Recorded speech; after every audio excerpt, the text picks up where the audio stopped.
And one of the temple authorities went to that restaurant. It was a Hare Krishna devotee restaurant.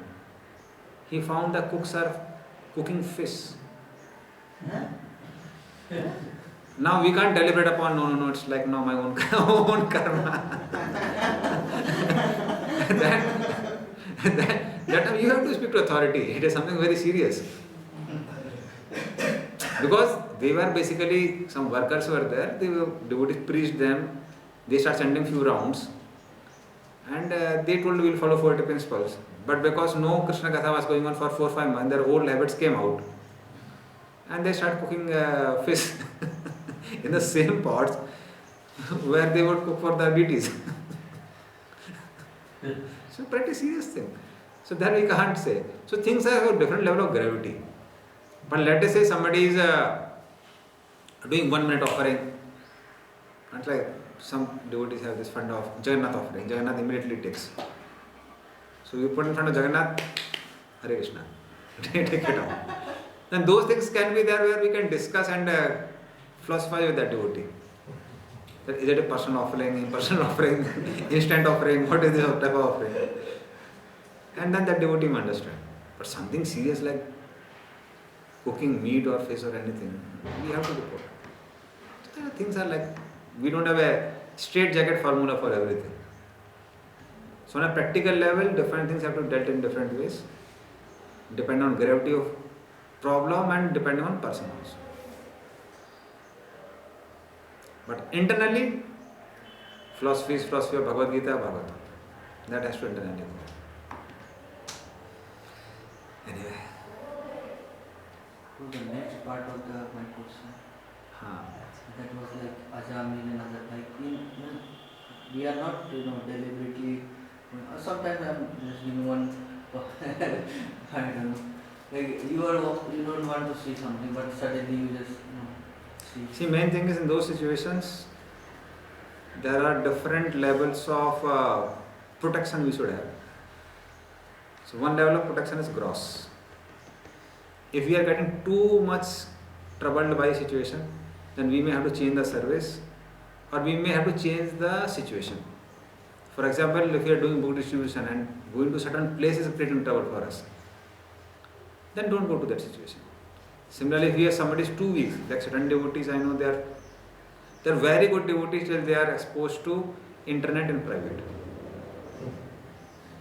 So then one should actionally take action in such a way that don't be exposed to internet in private. Or you have something like Securite, like I have. So that is one gross way. After gross way, then comes Krishna conscious philosophy. So that is why when we go out, we see certain things, then we have our own sadhana, we have our mind program, and things especially like Harinam Sankirtan where really all the limbs are absorbed, all senses are absorbed. They help to wipe out all those old things. So these are like subtle ways of getting protected. Maybe you blended in some other place. My question. I was saying, the kind of some fault finding or also some other things.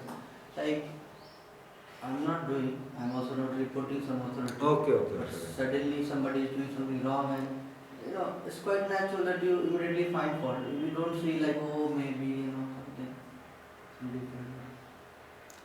See, main thing, first thing we have to check our intent. Our intent is to improve that person. Then if we can talk to that person and change, then we should go ahead. If we feel that is not possible, then we should speak to some person who can influence that situation. At the same time, we have to understand from Krishna conscious philosophy that we are in a prison house. In a prison house, you can't expect anyone except prisoners. Or in a hospital, you can expect anyone else than patients. And we ourselves are not like Paramahamsas. We also have some mistakes. Certain devotees may be committing some mistakes. And certain small levels of mistakes have to be tolerated. Tolerated in the sense, you understand, people can do small mistakes. I'm just saying this may affect because as the Jamil and So that's why it's a sadhana. Makes sense, na? It's a sadhana. Sadhana means there is our conditioned nature and there is something which we are learning from Bhagavatam. So what we have to do is take the appropriate action, externally, and internally we have to reconcile by understanding that if this person is practicing Krishna consciousness, he will get purified in the course of time. So that internal thought should go on. So sometimes like when you see something senior, oh, how come this senior can do something? Large. Sometimes junior okay, he may do something, but the mind automatically says, no, he's senior, how can he do something? You see, many times you have to understand when it comes to senior, maybe we are not able to understand his circumstance because we have not grown so much in Krishna consciousness. Like I will personally speak, there were many things I was sharing with him, which I had some senior brahmacharis who practice for 10, 15, 20 years get into certain troubles. When they would speak, I was thinking this as an excuse. But over the years when I am in that situation, now I am able to sense it, what problems they were going through. I was not able to sense at that time. So many times when it comes to very senior people, we don't understand their troubles. So if we are humble to understand that we are not God, we don't know everything, then we can reconcile ourselves. Like I can, of course getting recorded doesn't matter.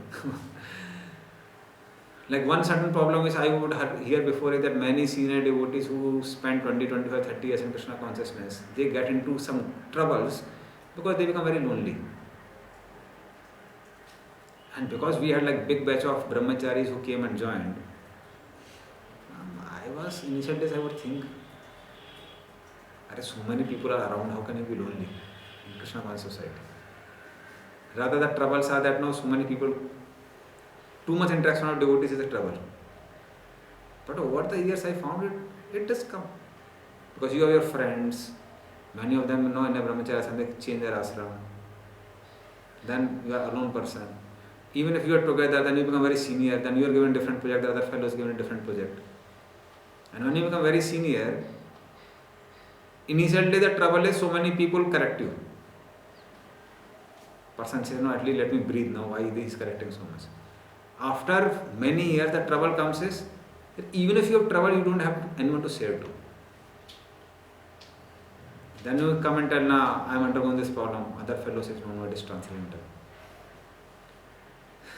You say that, no, I'm having difficulty to get up in my program. And the devotee says, Prabhu does so many services, now he's very tired, no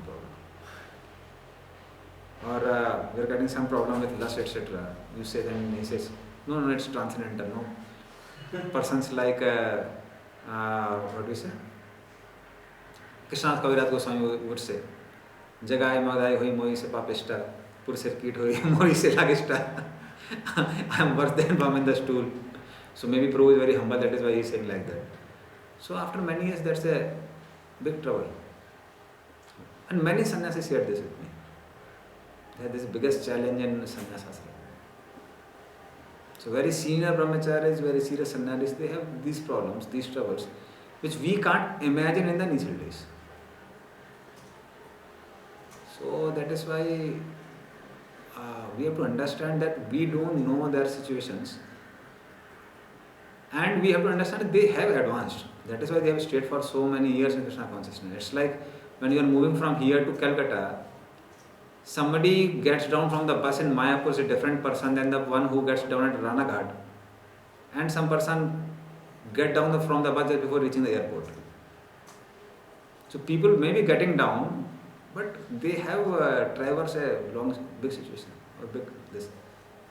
It's like now if you see Bilva Mangal Thakur running behind the, not prostitute, this wife of that merchant. When he plucked off his eyes. Then we may make his video and say, my God, such a fallen fellow. That too, he went to the merchant and said that, no, I want to talk to your wife in private. Imagine the amount of Vega's process going on inside. Somebody will say and he will say, no, such a fallen soul. But Vishwanath Chakravarti Thakur writes that The very fact he plucked off his eyes means he was on the level of bhav. He was on the level of bhav. Only when it comes to the level of prem, one gets rid of Vaishnava aparadha. Otherwise, because of Vaishnava aparadha, one can get swayed away even to such an extent. He must have done past lives, some lives, maybe 100 lives before. That's coming as lust, Vaishnava. Huh. So that is why now we may be on the level of anartha nivritti and we may be judging a person on the level of bhav. So the struggles etc. of devotee are very, very private, and that is why Krishna says apichet suduracharo bhajte vamana. That if somebody is ananya bhag, he is doing unadulterated devotion service, then even if he gets a little bit swayed here and there, Krishna says he is a sadhu. And with the last note I'll end here because we don't have much time today. I'll leave little early today. I have exam. I have to be Bhaktivedanta exam. So just last, I know certain devotees who are like very senior. They had a lot of trouble for 6 months, 1 year. It was quite a big blunder. But either before that situation, during that situation, or after that situation, these devotees never, this particular devotee, he never left Mahan program even for 1 minute. Every day from 4:30 to 9, he was there with devotees. So except the situation, everything was perfect. Except that blunder. So then what do you call? What do you call as fall down? He never left his practice of Krishna consciousness.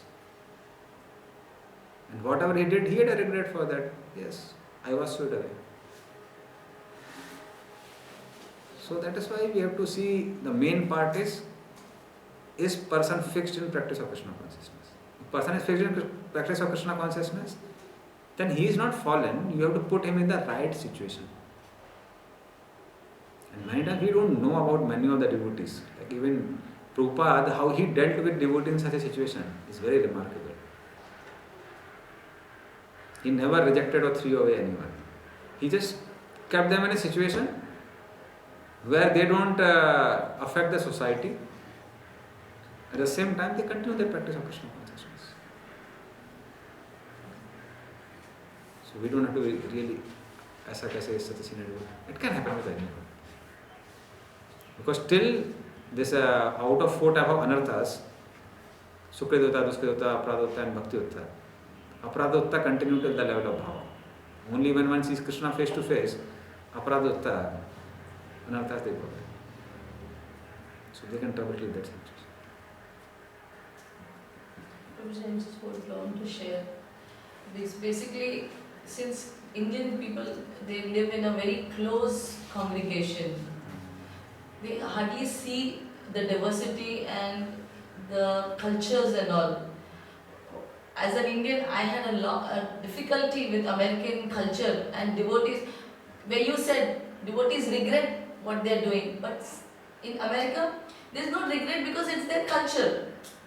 So for us, we have to grow up to understand, that, and be compassionate on them, because for them to accept this high culture is very, very, very difficult. And the only focus that the devotee might do anything, but they come for morning program, they chant their Ram, they do their services, and they still do all the maybe all illicit things which cannot be mentioned, and no regrets because it's just their culture. I mean, there's no regret. It's just so it's shocking, but as we live in it, we grow, we accept, and we understand their situations. So if, of course, with experience, with age, with a broader experience of crowd, one can mature. It is very difficult, I understand, for an Indian it is, yeah, India is no more behind. yeah,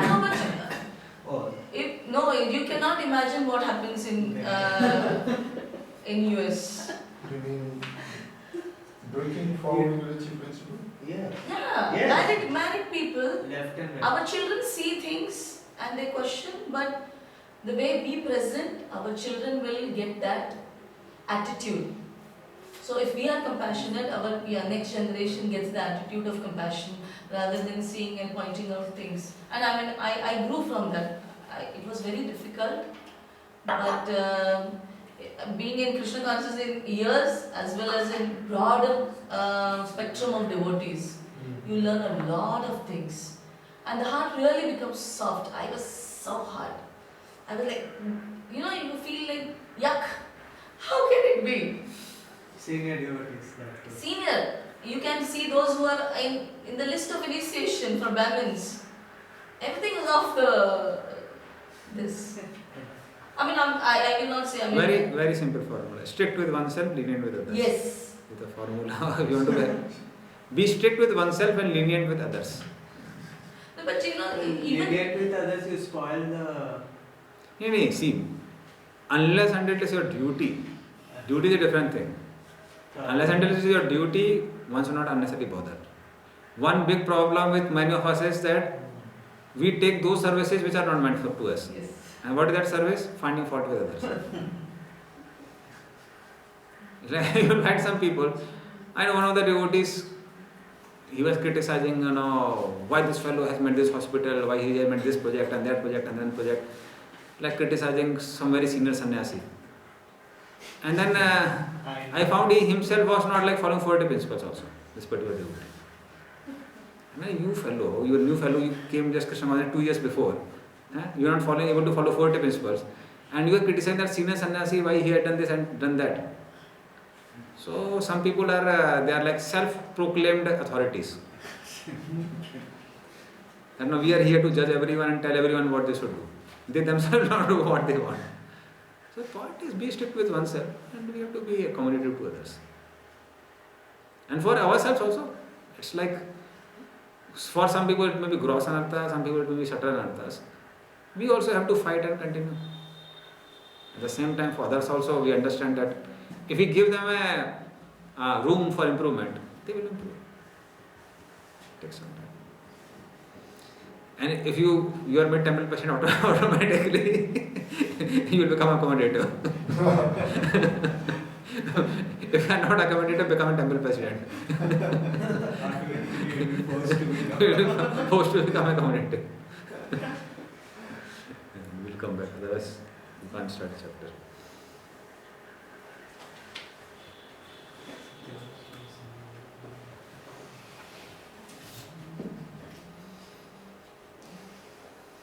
So, birth of Parikshit Maharaj. Although he was struck by Brahmastra, but he was not burnt.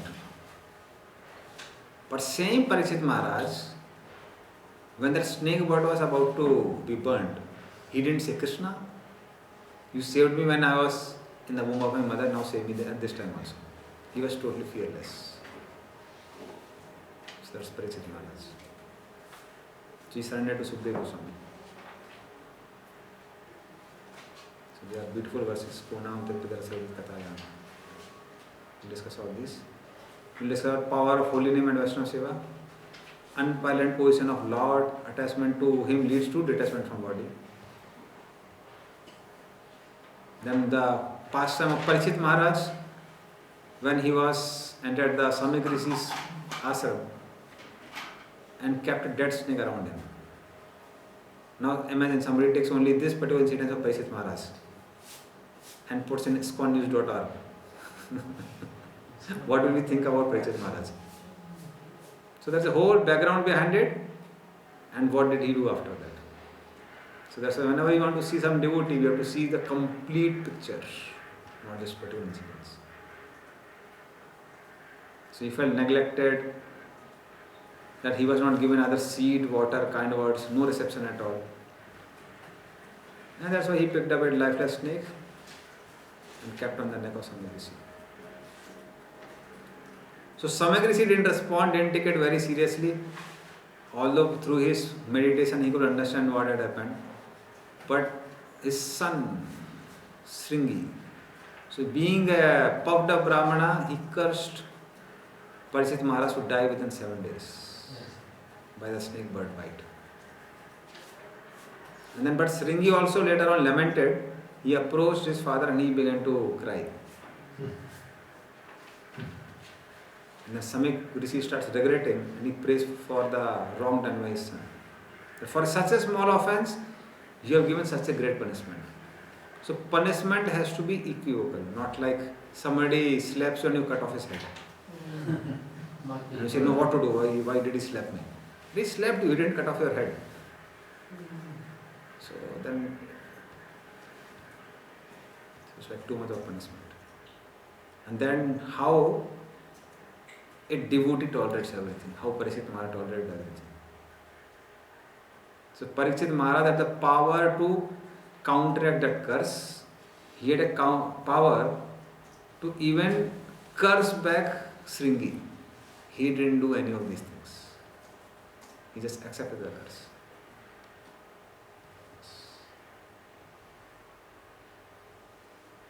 And then further, how did he react to the curse?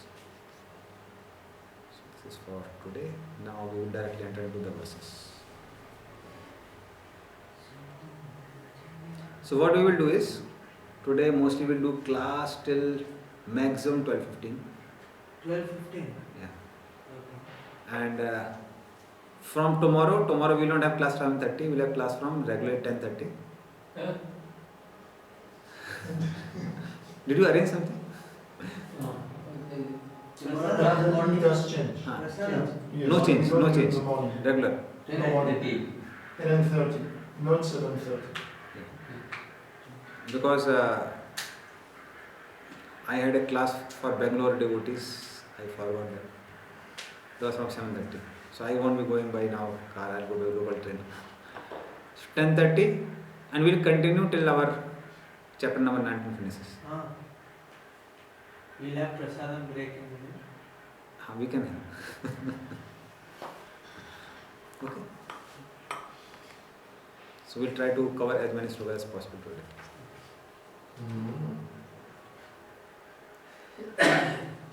So today I am leaving early because what to do? I have exam from 3 o'clock and I don't have objective exams like all of you.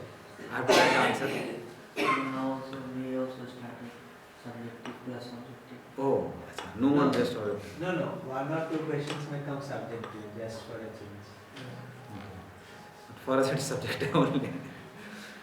So you have to write down. So we begin with text 1. You can read 1, 2, 3. So Sud Goswami is summarizing about Parikshit's birth, death and dealings with God. Start will go on there. Sri Sutta Goswami said, due to the mercy of the personality of Godhead, Sri Krishna, who acts wonderfully, Maharaja Parikshit, though struck by the weapon of the son of Drona in his mother's womb, could not be burned. Furthermore, Maharaja Parikshit was always consciously surrendered to the personality of Godhead, and therefore he was neither afraid nor overwhelmed by fear, due to a snake bird which was to bite him because of the fury of the Brahmana boy. Furthermore, after leaving all his associates, the king surrendered himself as a disciple to the son of Vyasa, Shukadeva Goswami, and thus he was able to understand the actual position of the personality of Godhead, and at last gave up his material body on the bank of the Ganges. So we already saw that all these questions had been raised before also. Like Parikshit Maharaj was a great king and his body was shelter for everyone. Why did he give up his body? How did Parikshit Maharaj and Sukadeva Goswami meet when Sukadeva Goswami had no Facebook profile? That's Like nobody knew his identity card, no photographs were taken. So how is it that Sukadeva Goswami was identified with such a great number of sages? And how did he happen to meet Parikshit Maharaj at the right time? And so, arranging by Lord arrangement. So many questions were answered. They were already answered. Already all of you have gone through them. And then the question was that as far as Sukadeva Goswami is concerned, he is a perfect sannyasi who doesn't stay in the house of Grasthas for more than a time when the cow is milked. Go Dohanam. When there is Go Dohan going on, not more than some time he stays. So why did he stay with a king who is a Visai? surrender.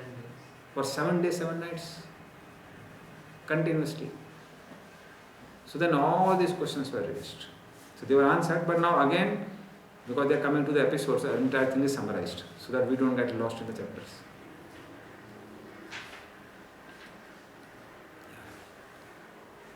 Na uttam sloka vartana Dusatam tat kathamritam Syat sambrahmovant kalepi Smartam tat padamujam. Please read translation. Translation purport. This was so because those who have dedicated their life to the transcendental topic of the personality of Godhead, of whom the Vedic singing, and who are constantly engaged in the remembering the lotus feet of the Lord, do not run the risk of having misconceptions even at the last moment of their life. Fine. Purport. The highest perfections of life is attained by the remembering the transcendental nature of the Lord at the last moment of one's life. These perfections of life is made possible by one who has learned the actual transcendental nature of the Lord from the Vedic sung by the liberated soul like Sude Goswami or someone in that line of disciplic traditions. There is no gain in hearing the Vedic hymn from some mental speculator when the same is heard from an actual self-realized soul and is properly understood by the service and submissions. Everything becomes transparently clear. Thus the submissive disciple is able to live transcendentally and continue to the end of life by scientific adaptations. One is able to remember the Lord even at the end of life, when the power of remembrance is slackened due to the derangements of bodily remembrance. For the common man, it is very difficult to remember things as they are at the time of death, but the grace of the Lord and the bona fide devotee, the spiritual master, one can get his opportunity without difficulty. And it is done in the case of Maharaja Parikshit. Yeah, so those who are absorbed in Sravanam Kirtanam, for them they don't fall at the risk whether they will be able to remember Lord at the time of death or not. What is that verse where Lord says that those who remember me at the time of death can come to me? Andakal cha mameva smaranamukta kaletuna ya prayati satbhavam nasti apyata samsaya. So in this way, that is situation for those who are actually speaking Yog Mishra Bhaktas. For a pure devotee, he doesn't have to worry about these things. So in the Sri Vaishnava Sampradaya, there are 3 slokas which are called Charam slokas, topmost slokas. One of them is the famous one, Sarvadharman Parityaja Mamekam Sharanam Vraja. Second one is from Ramayana. Sakridyo prasampapanno yas tavasmitija yachate abhiyam sarvada tasme dadami timatam. Where Lord Ram said that even if somebody once says that, my dear Lord, I am yours, he surrenders to me, I give him fearlessness forever, for eternity. He speaks once, I give fearlessness forever. That he speaks when it was the episode of accepting Vibhishan. And the third one is from Varaha Puran, where Mother Bhudevi is very concerned about his children. And she says that, what if my children practice devotion service whole life? That means all of us. But they have failed to remember you at the point of death. What will happen to them? And then Lord speaks very famous verse. This is another third charam sloka. Yadi vatadi dosena mad bhakta mam cha nasmaret aham smarami mam bhakta mad bhakta nayami param gatyam. So Lord says, Yadi vat adi dosena, if because of kaf vat pitta, derangement